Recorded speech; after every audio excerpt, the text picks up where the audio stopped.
Alors, voici la correction de l'exercice numéro 2 de la fiche qui concerne la réfraction. Donc, on a un rayon lumineux se propageant dans l'air qui parvient sur une cuve d'éthanol qui est de l'alcool.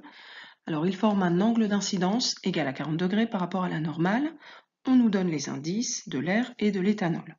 Alors, pour la première question, vous devez réaliser un dessin, un schéma en indiquant toutes les informations. Donc, cette première question est là pour nous aider à bien séparer ce qui est du premier et du deuxième milieu. Et même si de toute façon ça n'est pas demandé dans une consigne, il faut le faire, hein, y compris sur la copie, pour nous aider. Donc, on va bien distinguer les indices de chaque milieu. Donc, le premier milieu de propagation, c'est l'air, N1 égale 1,00. Et le deuxième milieu, c'est l'éthanol, N2 égale 1,36.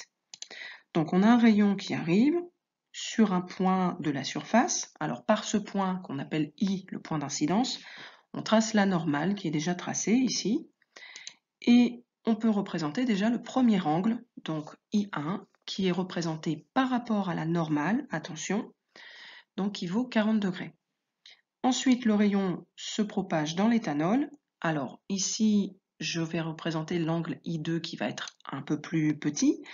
Au début, quand on fait le dessin, on ne sait pas forcément si l'angle est plus grand ou plus petit. Alors avec un peu d'habitude, on le sait, puisque bon, l'indice de l'éthanol est plus grand, donc le rayon, la lumière va être un peu freinée, donc le virage va faire que ça va se rapprocher de la normale. Mais que vous fassiez un angle qui n'est pas forcément le bon, ça n'est pas très grave, puisque vous allez calculer cette valeur d'angle dans la deuxième question. Alors ensuite, justement, donc on nous demande de calculer la valeur de l'angle de réfraction, c'est-à-dire la valeur de I2. Donc sur le schéma, on a toutes les grandeurs dont on a besoin, c'est-à-dire on a I1, N1, N2 et on demande de calculer I2. Donc la première chose à faire, c'est de réécrire la deuxième loi de la réfraction, hein, loi de Snell-Descartes, qui est N1 fois sinus I1 égale N2 fois sinus I2. Il faut toujours réécrire cette formule. Donc vous avez 4 grandeurs, N1, I1, N2, I2, et forcément sur les 4 grandeurs, on va vous en donner 3, il faut calculer la quatrième. Alors la première chose à faire, c'est d'établir la formule qui va nous permettre de calculer cet angle de réfraction. Donc l'angle de réfraction, il est ici. Ça veut dire qu'il va me falloir, alors normalement il me faudrait I2 égale. Mais là, on va calculer cet angle dans une deuxième partie. On va d'abord calculer sinus I2 égale. Ça veut dire qu'il faut que je modifie un peu cette deuxième loi pour exprimer sinus I2 égale et le reste des autres grandeurs. Donc là, il faut que j'enlève N2. Donc il faut s'en débarrasser. Donc comme il est en fois, on va tout simplement diviser par N2. Donc le fait de diviser par N2 d'un côté, je dois le faire de l'autre côté. Hein. Il y a une égalité, donc je dois diviser des deux côtés. Et donc si vous me divisez par N2, du deuxième côté du signe égal, ça va se supprimer, et c'est ce qu'on veut.